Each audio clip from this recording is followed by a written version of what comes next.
Hello friends, in this video I will show you how to sort numbers in Microsoft Word document. So guys, to sort numbers, select your numbers in your Word document.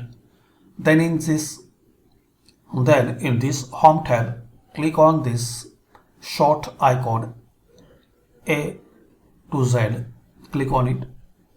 Arrange the current selection in alphabetical or numerical order.